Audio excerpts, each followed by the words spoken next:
What is happening? What's happening, What's man? up, dude? What an intro, man. If I know, dude. That was kind of you're cool. not pumped up after that, man. I was like, it's the first time I seen it too. That was pretty Yes, dang good. I'm loving it, man. Oh, it's awesome. All right, man. So, you know,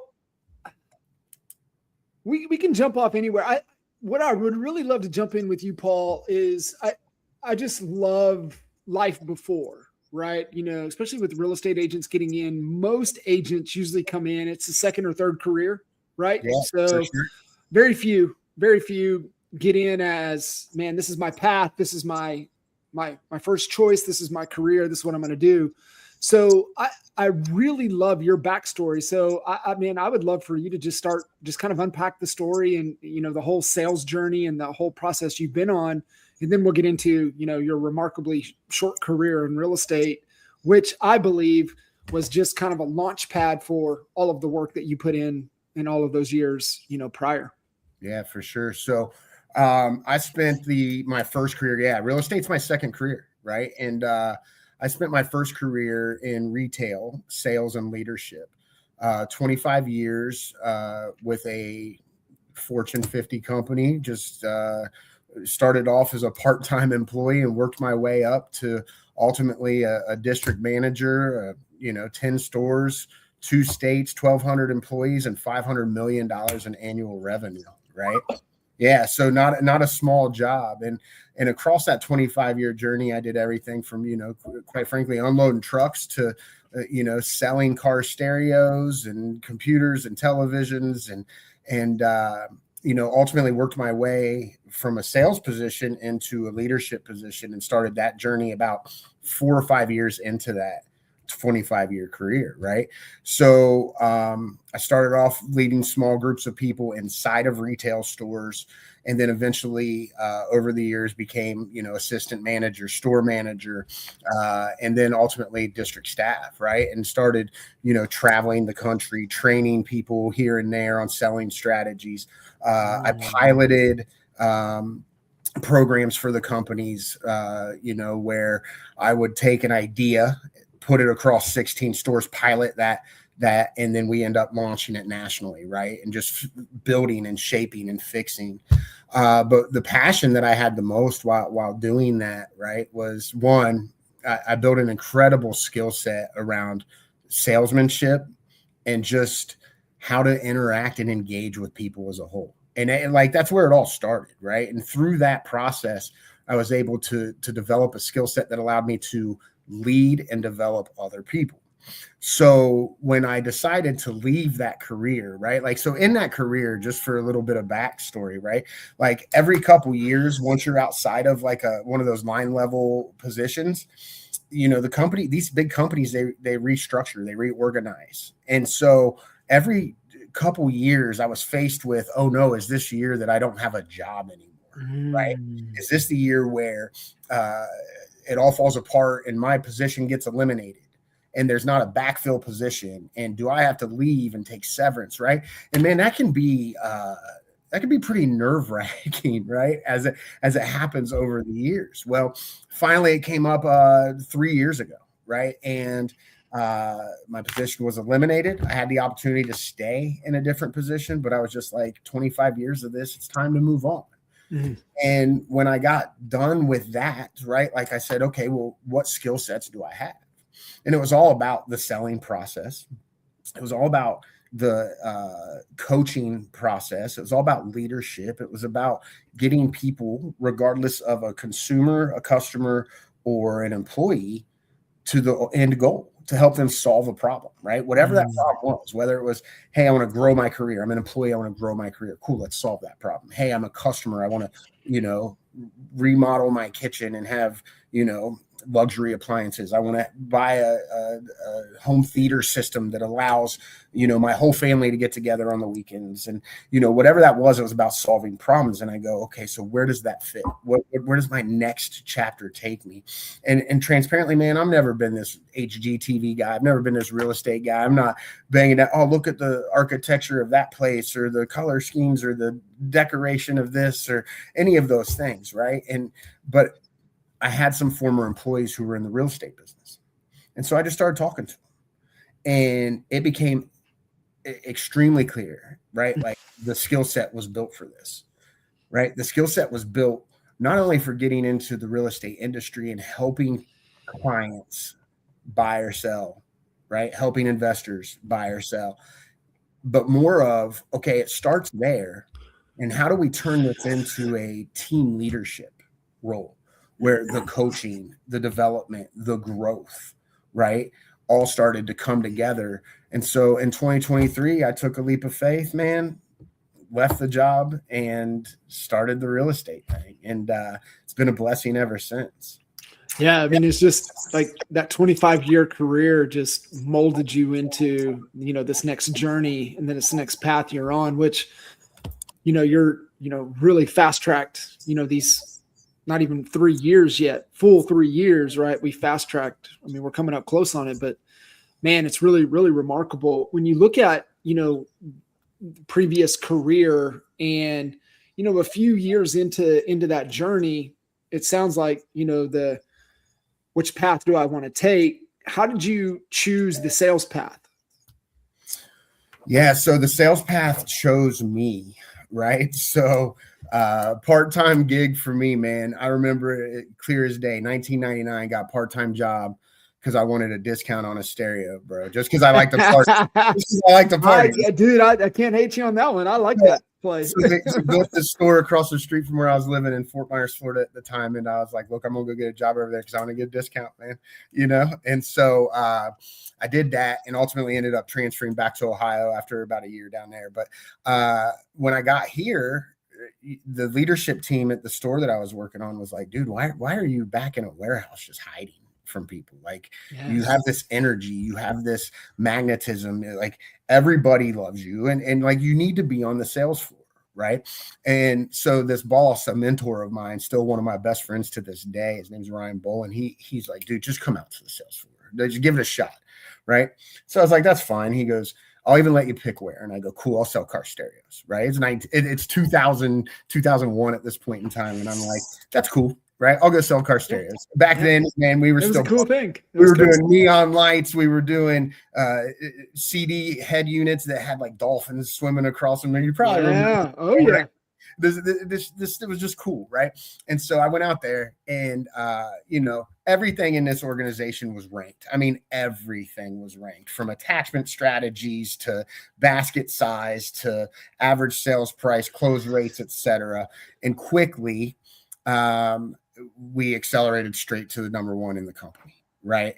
And just in this little department in this little tiny town that I was in, and everybody's like, what the heck? Ultimately, they're like, hey, you don't make a big enough impact to our bottom line. So they put me into the home theater department, promoted me. Now I'm running this department. And again, the same thing happens. We just fast track and accelerate to number one in the company. Yeah. And so I didn't choose sales. Sales chose me, right? And so I got into it and immediately just identified that I knew how to engage clientele and I knew how to convert them into customers. Right. So they walk in, or I'm sorry, let me rephrase that. They walk in as a customer and I convert them to a client. Right. Like, and it just always, it was just pretty natural. But through that process, then I started again going, okay, what works? I could learn quickly, how to address different people in different ways. Right. So we'll use the car audio example. And I tell this story all the time to people when they don't address their audience properly. Right. Because it matters, like right off the bat. There were always two customers in the car audio department. There was my bro and there was my dad. Right. So your bros would come in. They're like, oh, I want to get some subwoofers and some amps and I want to sound good. Right. And when you see them, you just know. You're like, hey, what's up, bro? Yeah. Like, it's super easy.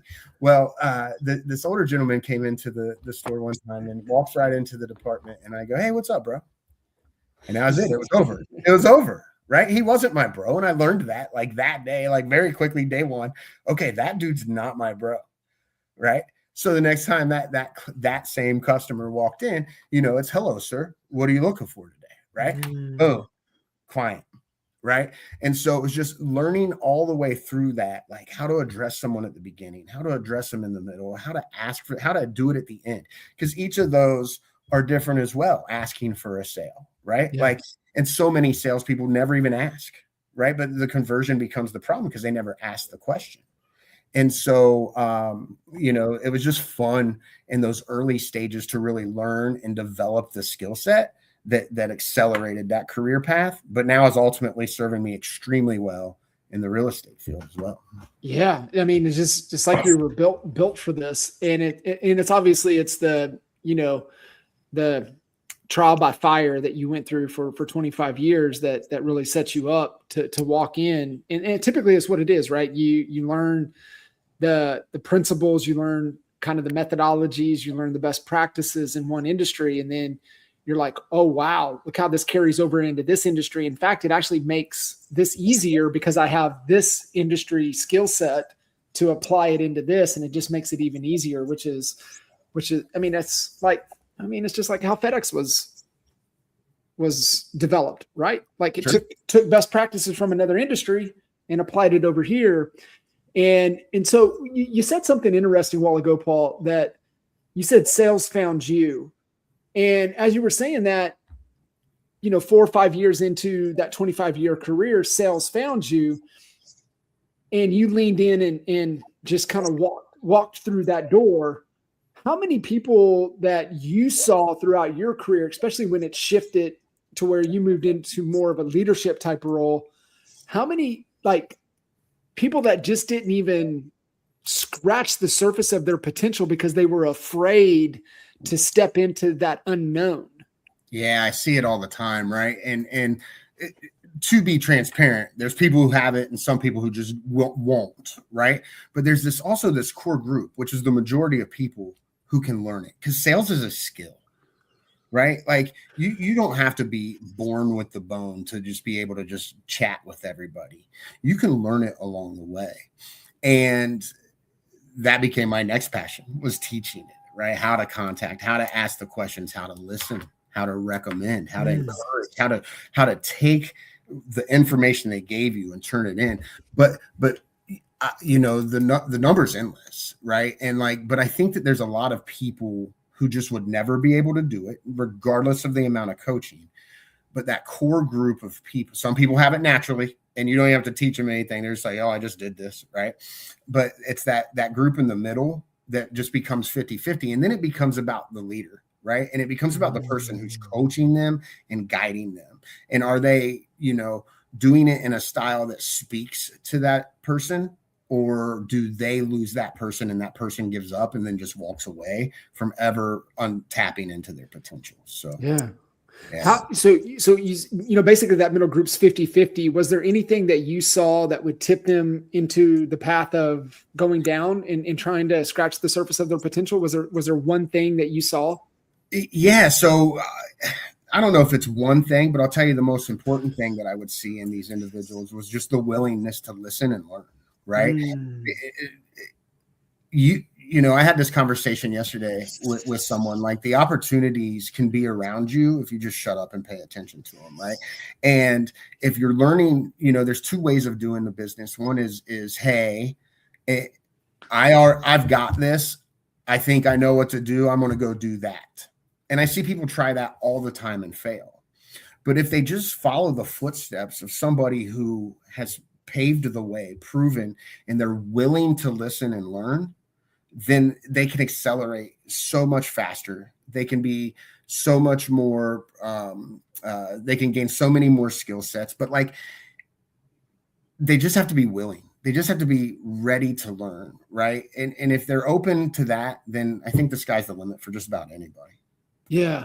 The beginning of that story, right, where you had that leader, that mentor, and just as you were kind of, sharing your journey, that pretty similar, right? For me, I was very, very fortunate. My first legit job, maybe 15 and a half, maybe I was 16. I don't remember, but out at the golf course. So, Ernie Altic was pro here at Fort Sill, and I just, obviously growing up around Ernie, so kind of was a little different. But when I moved to California and was able to get hired on at Ridgemark Golf and Country Club there in Hollister, I just walked into one of those mentors, one of those leaders that, really took me under her wing and was like, dude, you know how to play golf. You can somewhat teach golf, but you don't know anything about anything else. And so she really like, okay, hey, it's like, hey, why don't you come and try it out? Hey, why don't you go spend some time in the kitchen, get to know the staff, get to know the chef, how they go about preparation, how do they determine kind of meal, like how do they go about making those decisions? Hey, to go over to lodging, how do they keep occupancy full? How are they bundling throughout the season? Hey, go ride around with the superintendent, how they're thinking about the setup of the course and how they're managing, seasonality, how they're, just really pushing you to get out there. And it's range, right, Paul? It's range. So you have a lane, but you have enough knowledge and information to have a broad range to really bring everything together. And it sounds like that was kind of your journey as well. How critical, how important was it having that mentor, that leader early on in your career to help you kind of find your path? Oh, I mean, without him, I don't know. 30 years later, I don't know where I'd be today without that person in my life. Right. Yeah. That person was able to find things inside of me I didn't know existed. He was able to challenge me to become more, to be better, to stretch myself, right? Just like your basketball coach or your football coach or whatever it is. Right? This guy just showed up for no reason at all. Just some kid, in here trying to collect a paycheck. And he's like, nope, that's not okay, right? You're not just going to do that because I see what you're capable of doing. To me, having that mentorship, and mentors change throughout your life, right? Like today, he's one of my best friends. He's still a mentor, sure, in some way, shape, or form, right? But he's just my buddy. But through the years, I had so many different people that just popped up, made a significant difference, found something inside of me, challenged me, made it difficult. Finding that right person when you start a new journey, is going to change your entire experience inside of it. Yeah. Whether you make it, whether you don't make it, whether you enjoy it, whether you might even be good at it and hate it because you don't have the right person showing you the path. Right. And so it's critically important. Like I just recruited an agent into EXP, and we were talking about the mentor program, and I was like, you got me. You don't need one. Well, you might move a little too fast, and it seems like you're kind of going to be demanding. Well, I'm not demanding. I just see what you're capable of doing. Yeah, I'm going to hold you to that. You said you wanted this, and I'm trying to help you get it, but you're just not letting me help you. So, okay, talk to the mentor program, right? Like, yeah, if that's what's going to be best for you. But it's just a shame because I see what's there, and if that person is going to be resistant to it, then I'm just going to see fail rate, right? But I know it's there, and that makes it difficult. But that makes my job as a mentor, right? That's what I'm here for. So now I have to go and challenge that person. I still got to find it in me to get to that person's level and continue to challenge them to be better. Yeah. Yeah. And what's your take on, the mentors and leaders that can see things in us that we can't see in ourselves? I don't know if I really have a take on it. I mean, I think it's magic, right? Like it takes a special person to be able to really truly identify people's strengths and use them. And I know a lot of people I know of a lot of leaders, not mentors, but leaders who will focus on someone's opportunities, right? And they go, well, if we can fix these opportunities, then this person will be better. I have a different outlook. Like, we already know those opportunities exist. There are things that I don't do today that I've just never been good at. And guess what I'm not going to do tomorrow? Any of those things. Those things. I know they're not my things, right? Yeah. But a real mentor, that person who's really got it, that person who can really help you get there, doesn't worry about those opportunities, and they take your strengths and develop them to be stronger. Yes. Right. And that's how I've always approached it, because that's what my original mentor did for me. Right. I always tell a story about these three leaders that I had. One who taught me what to do, one who taught me how to act, and one who taught me what not to do and how to not act. Right. And they're all three critically important to my journey. Yeah. And just because one of them was bad doesn't mean he didn't teach me a lot of things, right? And so, but those two first really impactful ones said, "Hey, we already know Durbin doesn't do this well. Let's not even worry about that. Let's minimize that as much as we can, and not silence it, but kind of, we know it's going to pop up, but just let's keep it at bay.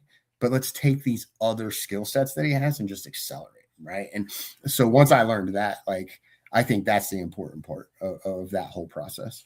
I love it. And you as the leader, I think this is good for other leaders that will catch this. How much of that, like you said, is science, and how much of it is an art, right? And how much of that is just developed through reps and trial and error, and how much of that is just kind of just learn to trust your gut? Yeah, I love that question, man, because there is science to leadership, right? Like, there's a checklist, there's an ABC, there's a 1, 2, 3, and it's important.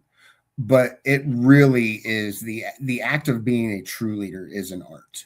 And the reason I say that is because every single individual that you encounter, like I've got a team of agents right now, and it's a small team, 4 people, right? But they are 4 different individuals. Like, I cannot just go, one of them, I can just go, "Hey, let's effing go," right? Like, pump them up, get them running, and then off to the races they are. But then you have another one who's analytical, needs to understand the why, needs to understand the how, needs to understand all of those things, right? I cannot approach those 2 people the same way, right? I have got to find inside of me the piece of me that matters most to them. And that's where that really comes to life for me. I think that it's art way more than it is science. I love that. And I think, obviously then art's going to be taste. It's going to be your style. And I think that's like for you, how long did it take you for just to be who you are, instead of, "Oh, I got to be this hard driver because this is what I see, and this is the way you lead," versus, "No, dude, this is my style," and you can just accept who you are versus trying to be somebody else? Yeah. Another great question. One, I don't know if I figured it out yet. Right. But 2, I mean, it took a long time, because, we watch these people and we go, "I got to be like that. I want to be like that. I want to do those things." And we try to emulate that. And somewhere in there, we lose a little bit of our flair. So for me, it took a while, and some hard lessons learned too, right? When I was trying to emulate somebody else's style and do what they did, the results showed in a negative way. Yeah. Right. That it wasn't working. And then one day you go, "Okay, scratch that. That's not what Paul would do." Right. What would Paul really do? Like, all that stuff's cool. And maybe that's the science or the checklist. Right. But then you go, "Okay, let's just do it the way that you've always done it, or the way that you would naturally do it." I don't know what the timeline was, but it was years into my journey that I was truly understood who I was as both a salesperson, a leader, an employee, heck, even a father, a husband, a son, right? Like, where you go, "Okay, no, that's the real you. Bring that to life, because that's what people love." Right. Yeah. So, yeah, it takes some time, because we ultimately just want to mirror those people who did it for us, but it isn't us. And that gets really tough. Is it a fear? Is it a fear of just being authentic and just being yourself? Is it more of is it a fear, or is it a confidence? What do you think it is? Yeah. For me, I don't want to say it was ever a fear, but I think for a lot of people it is, right? I think it's fear and confidence. especially when it's new to you, right? Yeah. When I got, I had this great successful career. I'm confident as can be, top performer, recognized national, all these things, right? The list goes on. It's not what I'm here for. But then I leave and I go, oh crap, I don't know anything about real estate. I have all this confidence in these skill sets that I've developed, but yet now I'm going, oh no, I'm not confident in this. I don't know. Right. And so I think anytime someone's put into that position to start this new journey or something that's fresh or new or different to anything they've ever done, that fear and that confidence does start to take a hit because you're blind and unaware. Right. Yeah. And so, for me in that moment too, I immediately found the right mentor. And I am grateful in that real estate career for that mentor, for guiding me, teaching me, helping me, training me. Right. Because I was blind and unaware, and I could have walked into it just as sure-headed as I'd ever been about anything I'd ever done, and probably fallen flat on my face. Right. So yeah, I think there is an opportunity for everybody when that first step into that new journey starts to take place. Yeah. Yeah. What do you think as a leader, and I'll ask as a teammate here in a second, same question, we'll just change out the character. What do you think is the most important attribute, virtue, skill as a leader leading a sales organization, leading other humans? Like what's like, dude, you got to ground in this one principle or this one habit, this one trait. What is that for you? Yeah. So I love this question because there's not one, but I'll start with one, right? Adaptability, right? The ability to change in an instant becomes critically important because, and I'll use real estate, right? But like in real estate, we know what a transaction is going to look like, but we don't know what inside of each one of those transactions is going to happen to us, right? So as a leader, understanding the adaptability piece, because your agents are going to come to you. They're going to be frustrated, upset, happy, proud. They're going to be fearful. They're going to be confident. They're going to have all these different ranges of emotions. And the leader's adaptability becomes critically important to the moment that you're in. Right. Then I think the next piece to that leadership is consistency coupled with communication. Right. So I use the word adaptable, and you might go, but consistency is kind of the opposite of that, right? But in your messaging, in your delivery, right, the more the people that you are speaking to hear the same thing over and over, then their goals start to match the goals of the organization. And when those two things come together, the magic begins to happen. So if the organization's goals are conversion, right? And you're talking about marketing, well, then you're talking about the wrong thing, right? So consistency has to be conversion, over and over and over again. And eventually your people will start to live and breathe conversion. And then their goal became the same as the company's goal. And now everybody's working towards this thing. So your communication constantly has to be very consistent. I've been on teams where it's flavor of the day, flavor of the month, flavor of the week, whatever it is. And you don't even get enough time to get good at it before it changes.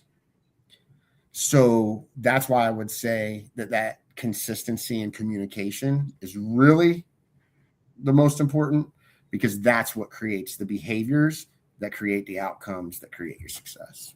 I love it. Flip it, right? So now that's the attributes of a leader. What's the key attributes of a team member? Accountability, right? So someone said to me a long, long time ago, they said, hey, you're not a leader because of the name tag we gave you. We gave you the name tag because you were already the leader, right? And so when I think about being a teammate, and once they hit that spot where they're bought into the vision, the goal, and what the company is doing, then it's their responsibility to hold others accountable, right? Like if you're bought in that much, then it can't just be about you and your outcome, and it has to become about the group, right? That hive mindset that we're all going to achieve at the level that the highest performer can achieve, which constantly raises the bar. And if those teammates can be coaches and leaders and mentors and hold others accountable, then you'll accelerate significantly, because it takes that job away from the leader themselves. And now the leader can start to direct a smaller group, right? Which then allows that buy-in to get thicker, right? Yeah. And then all of a sudden there's a group of people pulling everyone together. So I would say that it's honestly accountability towards the rest of the team. How do you, because you mentioned, just there to get them bought in, how do you go about getting a team member bought into the vision? Listening to their goals, right? Understanding where they want to be and making the company's goal about their goal, right? And that's, again, adaptability, right? Because they might not line up at first, but understanding what they're after and finding a way to tie it into what the organization is after will ultimately get them to buy in, right? Because now it's about, hey, this company's trying to pull me along. And if they're trying to pull me along and get me to where I want to be, then I want to do everything I can to help them get to where they need to be, right? And then that creates that accountability piece as well, because you're showing them how much you care, right? And people really don't know how much you care until they know how much you care about their goals and their money, right? Like you tell them, hey, I'm here to get you paid, right? What's your goal? 6 figures. Great. I'm gonna teach you how to do 6 figures in a month. Yeah. Pay attention, right? And then once you're there, you can help me get others doing it, right? And so once you have them, pay attention to them, listen, be there, be supportive, help them find their path, and right, teach them the way. As a leader, Paul, I'll never forget, man. Somebody I've heard Nipsey Hussle say it too, right? He's like, you want to change, you want to make somebody feel better, put some money in their pocket. Mm-hmm. And I'll never forget, man. I had this team leader tell me, we were talking about culture and we're talking about those things. He's like, get money in their pocket and the culture will be what you want it to be, but you got to get money in their pocket. So you as a leader, how do you lead, the sales floor, the sales organization, or how would you pull them out of tough markets, tough times? How would you just like keep them, focused on the main thing to get the sales so we can get some money in their pocket to make things better? Like, how do you navigate the tough, slow times? Yeah. You stay consistent in your messaging, right? You don't deviate, because that's where bad leaders fail, right? Yes, you have to adapt to a market. I get it. Things are different, but maybe you're doubling down on the things you're already doing. Again, let's not focus on our weakness and try to bring it up so that we get a small lift. Let's take our strengths and continue to push. We're going to continue to be the best at this thing, right? This behavior that we know turns into revenue, that we know turns into commission for you. That's what we're going to continue to do. We're going to stay consistent. Oh, you want to change up what we're doing? We know this works. Sure, we might add a new tool. We might add a new script. We might add a new language, but that original behavior is where we're going to stay consistent and continue to pull these people through, right? Just because things get tough doesn't mean what you do doesn't work. If it worked for you in an up market, it's going to work for you in a down market. It might take more at bats, right? It might take more opportunities, but as long as you stay consistent in saying, this is what we expect, this is what we expect. And if they continue to do that, then the things won't change, right? There might be less sales this year. Cool. Understood. But you still pulled through, and you're in a position when we do rebound to have the same set of behaviors you had when it was good before. Because you're still focused on the good habits. Because we didn't just change everything, yes. right? Yeah. Yeah, I love that. Paul, so how do you think about as a leader, right? And incentive and compensation drives behavior.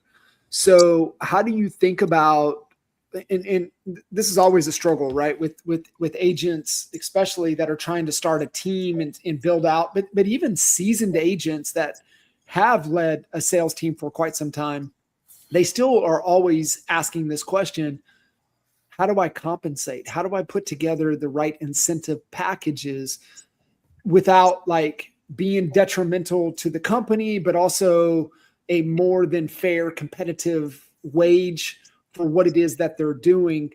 So how have you, throughout your, career prior to real estate, now leading a small and mighty team, how do you think about incentives and compensation?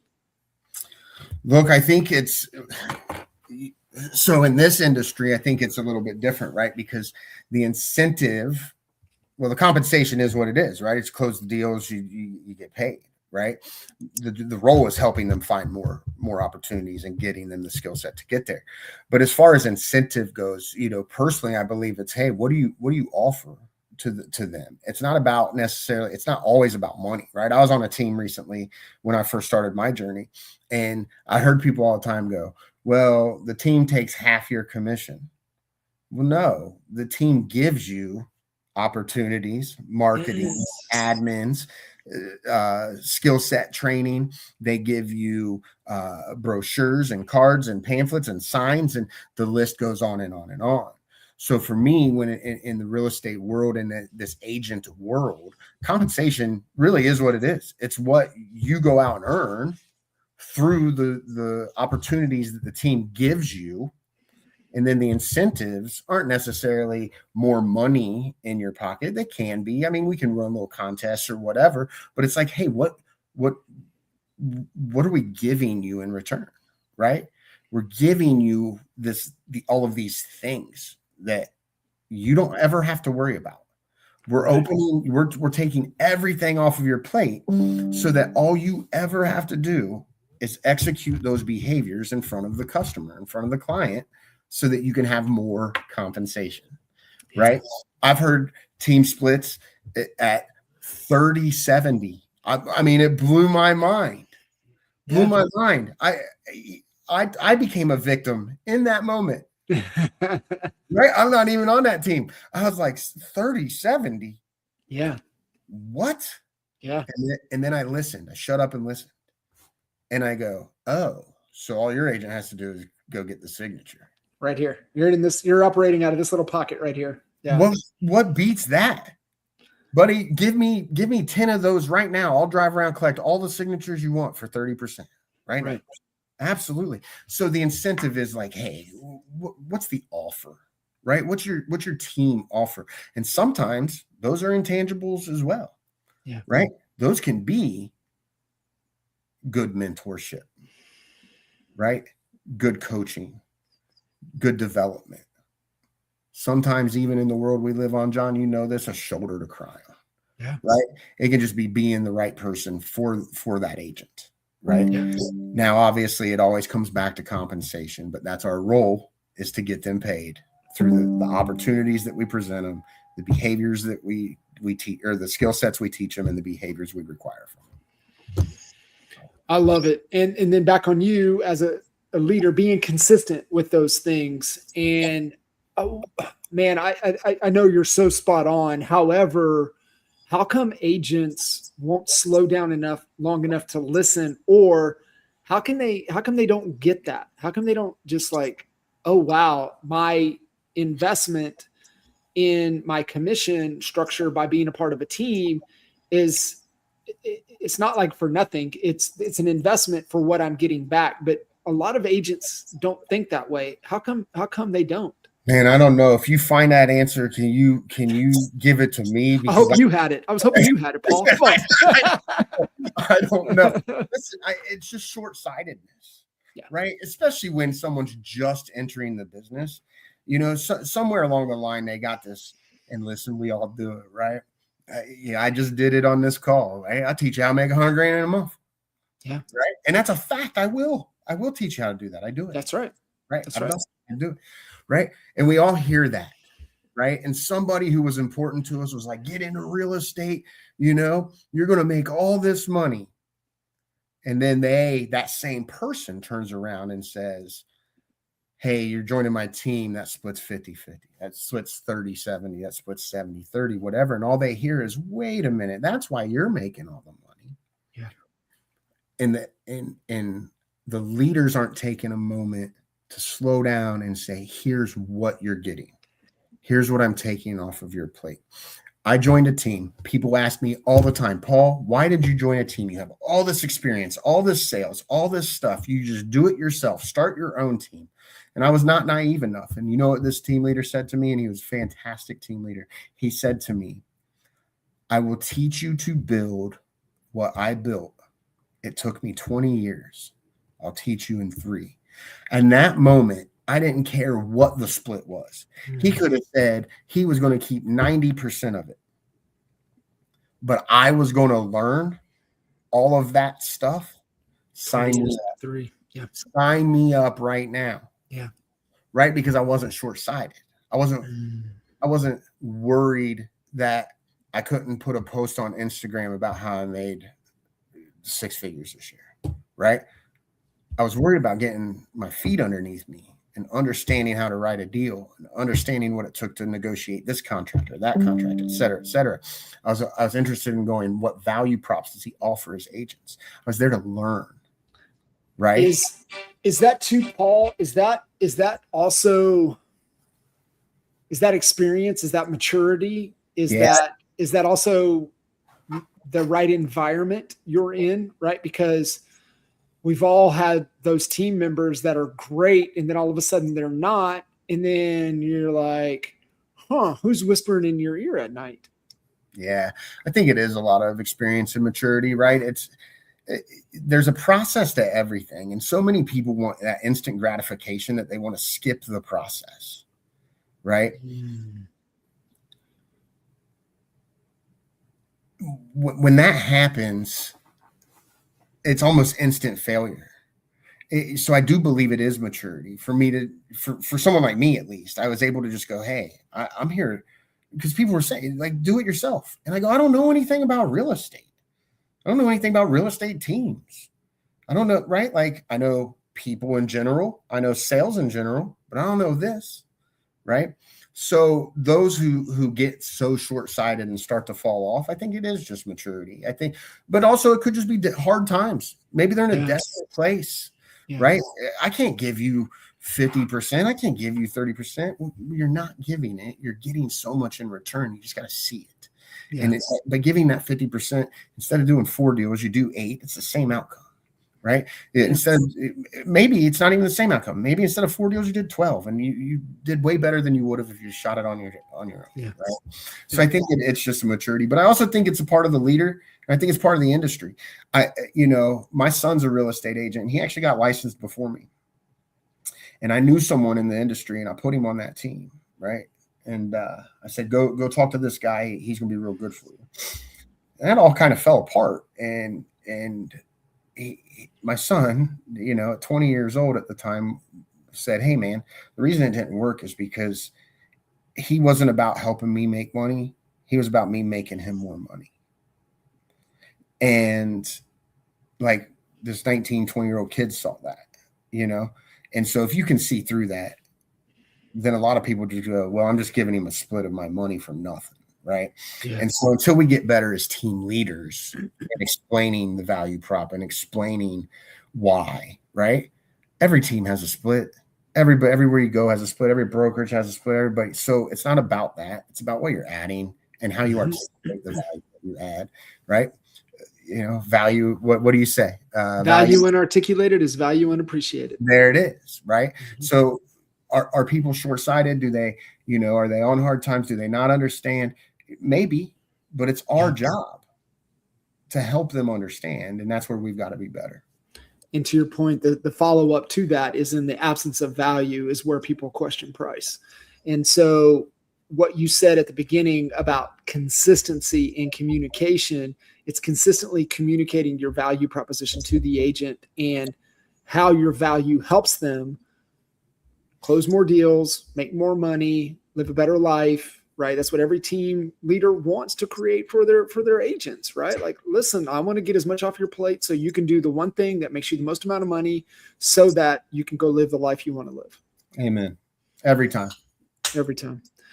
Brother, I appreciate you jumping in here and just kind of sharing that journey and that past story. I mean, your real estate career, it's very short. It's been very impressive to this point. Like you said, 3 years on a team, you did it in 2.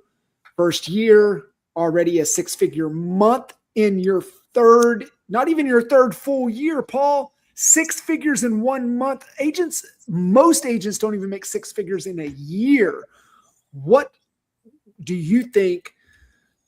Was it a combination of things? Was it the build up to the career? What allowed you to have a 6-figure month? Yeah, great question. One, the answer is, someone said to me, "Oh, you're so lucky. It must be nice." Yeah. They said that to me. Right. And, I didn't do what I wanted to do in that moment. Instead, I reflected. Right. And, I did the work. Mm-hmm. Right. I entered the industry with a plan. I didn't come in and go, "Oh, I need to make some commissions next month." I entered the industry with a plan. I met the right team leader. I paid attention. I valued that mentorship. I provided back where I could, right? I took everything I could, but I gave back where I could, right? I learned, I listened. I went out on my own. And all along the way, it's all those things I picked up. That moment I went alone, I continued to execute the behaviors that taught me in those first 2 years how to do real estate. Yes. And it just started to culminate, right? And then all of a sudden I'm going, just had a 6-figure month, right? Like nothing. I didn't do anything different. I didn't change the way I did business. I had the same opportunities, but I did the same behaviors, right? I worked my SOI. I worked incoming leads. I put my name all over the place. And then I called, I followed up. I had conversations. I listened. I cared, and I asked for the sale each and every time. And when you follow those processes that are built, that sales process that is built for you, it'll work every time. Absolute gold, brother. Absolute gold. I can't wait to do this again because I'm excited. Like just like starting your career. I mean, you're what, 28 years into your work career, from previous to this. So, but we're 28 years in and we're just getting started. So it's. I choose to be more hopeful and optimistic. And I saw a study, as we know, 74% of statistics are made up. So optimism and believing that the best is out ahead of you extends your life. So why not believe the best is out ahead of you? That's it, man. And that's all we're doing here too, man. So I really appreciate you having me on. Thank you. It means a lot. And, glad I could share the story. Absolutely. And I can't wait to do it again. Brother, appreciate you. Guys, give Paul some love. Follow Paul. He's on one heck of a journey in this real estate career, and it's definitely one to pay attention to. So, brother, I can't wait to do it again. Thanks, Sean. All right. I'll see you guys. Take care. Bye.